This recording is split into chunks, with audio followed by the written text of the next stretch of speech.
¿Cómo están? Bienvenidos a un nuevo programa de Apuesta Nacional, Lo demás no importa nada, una coproducción del Centro de Estudios en Políticas de Estado y Sociedad y la Radio Pública. Como sabrán, durante el mes de enero vamos a estar repasando las entrevistas que hicimos a lo largo del año con el equipo del CEPES y en esta oportunidad vamos a hablar de militancia y juventud sindical. Para ello, el secretario general de Los Irrompibles, Leandro Santoro, y también hablamos con Hernán Escudero, el referente de la Juventud Sindical Peronista. Ellos nos hablan de la militancia partidaria y sindical, la juventud en la política y los desafíos que afronta el país de cara a las elecciones 2015. Yo creo que lo que estamos viendo es la consecuencia de la derechización de la línea política del partido que viene arrastrando hace por lo menos 2 años. Entonces, bueno, nada, cuando se acerca el momento de definir a partir del calendario electoral cuál es la posición electoral o cuál es el armado electoral, la gente se empieza a poner nerviosa porque se dan cuenta que lo que se habían imaginado en su momento no es posible y entonces están buscando políticas de alianza que les acorten el camino. La verdad, nosotros venimos planteando hace mucho tiempo que la derechización de esta línea, además de ser una traición ideológica, es una estupidez política, porque desde nuestra perspectiva está sobre representada la derecha en la Argentina y no había lugar para una cuarta opción de centro-derecha.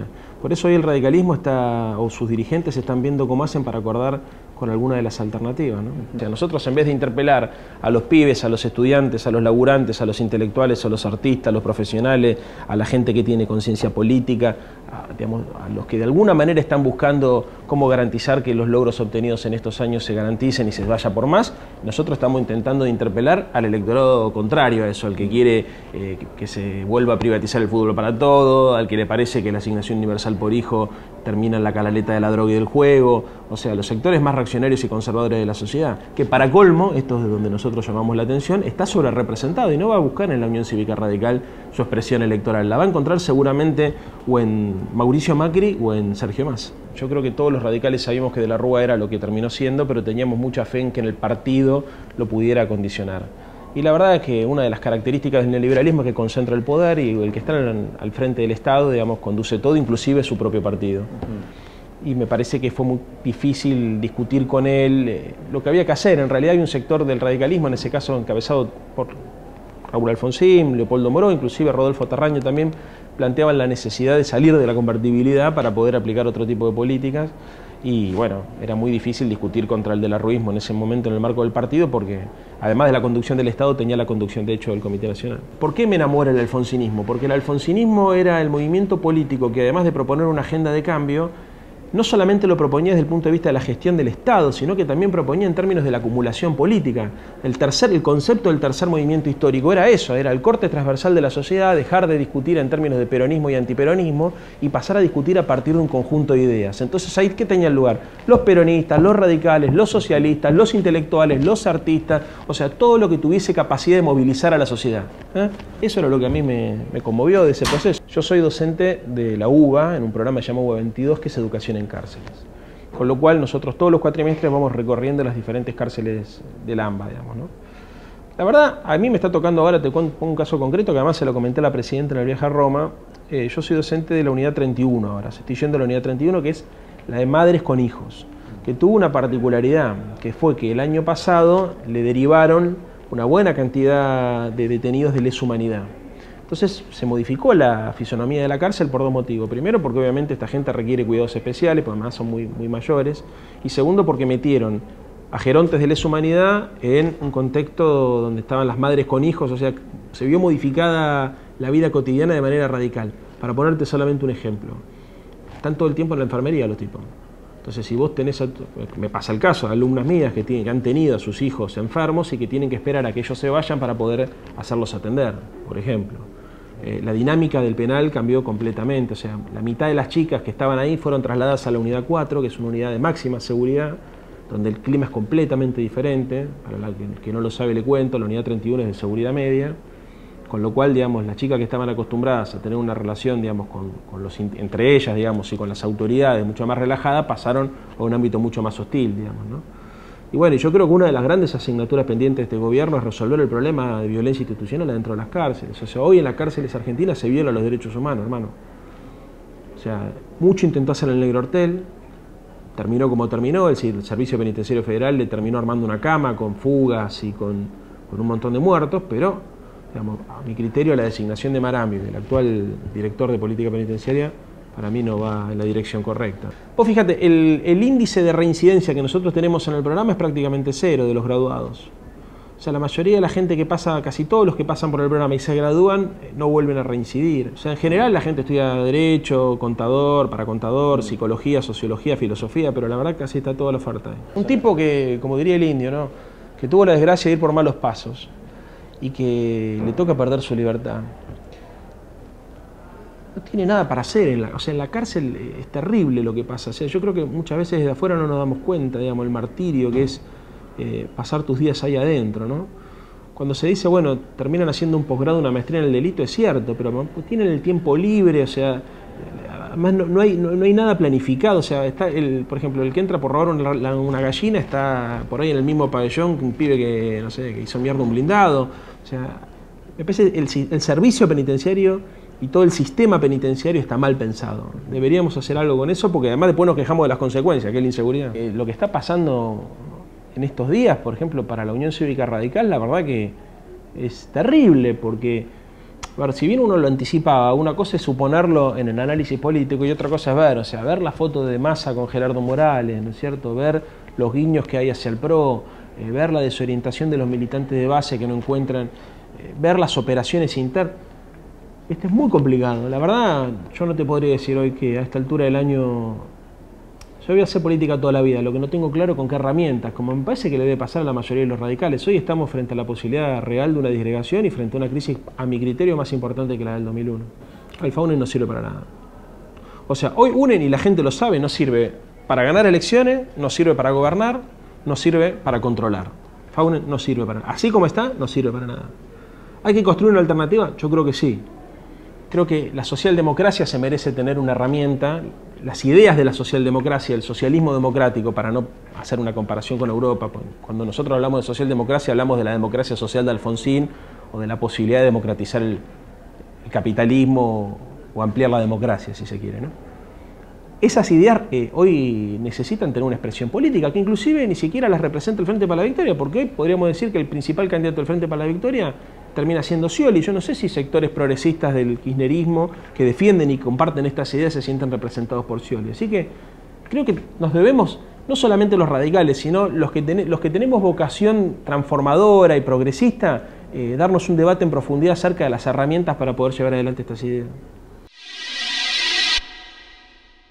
Sobre los reclamos del movimiento obrero que ha organizado diferentes paros en este último gobierno. Nosotros, algunos entendemos que son pedidos razonables, pero entendemos que están dentro de un contexto general, no son individuales. Es decir, el mínimo no imponible es un reclamo justo para algunos compañeros y entendible, pero no es el urgente. Es decir, hay dos cosas distintas, ¿no? Una cosa es la urgencia y otra cosa es lo justo. Nosotros la urgencia entendemos que hay muchos compañeros hoy con laburo no registrado que debemos laburar por ello, se ha legislado en función de eso, un proyecto muy importante que es la registración de trabajo en negro y demás, que debemos militarlo dentro del movimiento obrero y sobre esa herramienta no se ha apropiado el sector del movimiento obrero mucho. Eso es una urgencia. Otro sector que no está incluido todavía, ¿no? La cantidad de programas que ha desarrollado el gobierno nacional y que no ha tenido el engranaje suficiente ni del lado empresarial ni del lado sindical para dar inclusión a estos compañeros que están formándose desde el 2003, 2005 en diferentes lugares y acciones concretas, tanto sea del ámbito de la capacitación laboral como de la capacitación efectiva en terminalidad educativa. Nosotros sobre eso como movimiento obrero tenemos una urgencia. Los compañeros incluidos no hacen una mayor masa crítica y sobre todo una contención del contexto general de los trabajadores. Nosotros no podemos hablar de que hay trabajadores, los que están registrados son y los que no están registrados no, o los que no tienen laburo no. Para nosotros los trabajadores son todos. Ya vivimos la Argentina que separa en los que están afiliados y los que no están afiliados, los que están registrados y los que no están registrados.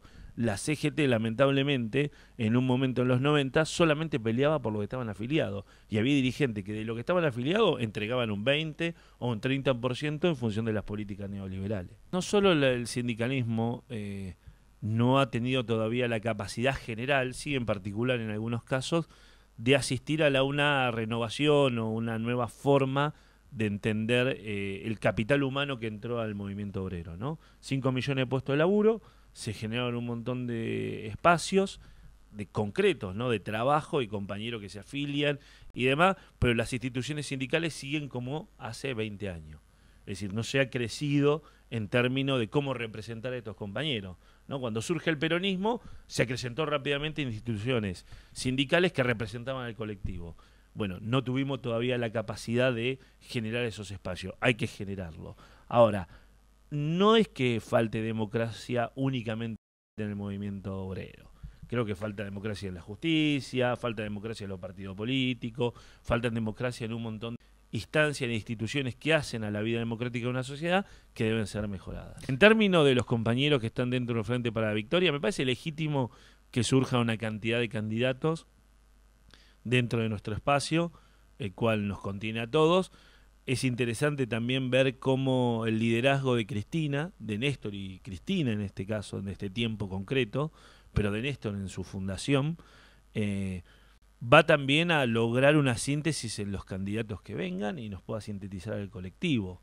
Y que ese liderazgo no se limite a una elección, sino que trascienda al 2015 y que el 2015 y el 2019 sea el gran tiempo donde el proyecto nacional se rediscuta de todos los sectores, ¿no? Que eso sería trascender, que no nos venza el enemigo en términos de tiempo. Si a los 12 años nos vence el enemigo, y un enemigo interno, que pueden decir algunos, ¿no? Que puede existir, o un enemigo externo, me parece que no lograr que la fuerza y la gran mesa del proyecto nacional pueda discutir un proyecto va a ser muy complejo. Dentro de los candidatos uno puede tener más cercanía ideológica con algunos, debe ser pragmático también en una elección, ya que los medios de comunicación te marcan un pragmatismo que es, el tema es quién acarrea más votos. Es decir, uno gana la elección con quien acarrea más votos, construye gobierno con los cuadros políticos necesarios para construir el gobierno, pero también necesitamos un candidato. Me parece que el candidato, mientras por ahí un pensamiento de algunos compañeros más jóvenes, mientras antes lo sinteticemos puede ser mejor, aunque eso nos lleve a una crisis prematura, ¿no?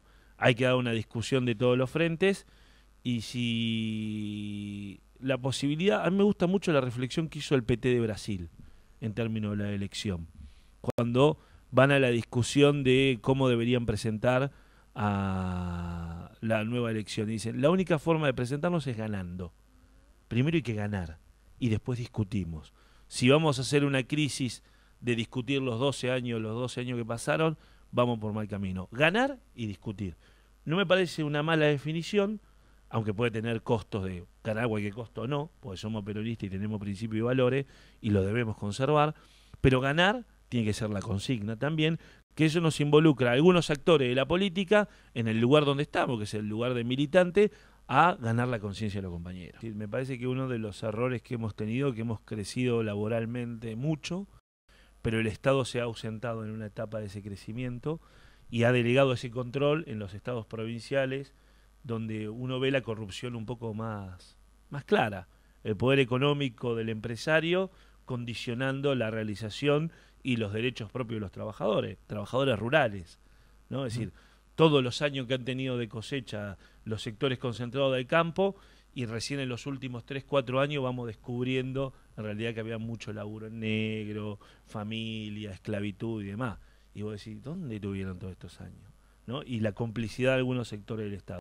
Me parece que en esa línea debemos seguir avanzando y debemos generar empleo en términos de mejores condiciones de trabajo. Es decir, las condiciones de trabajo tienen que ser un baluarte para seguir avanzando en derechos y conquistas nuevas para el movimiento obrero. Bien, nos reencontraremos la semana que viene con un nuevo programa especial de Apuesta Nacional, Lo demás no importa nada, una coproducción del Centro de Estudios en Políticas de Estado y Sociedad y la Radio Pública. Hasta la próxima.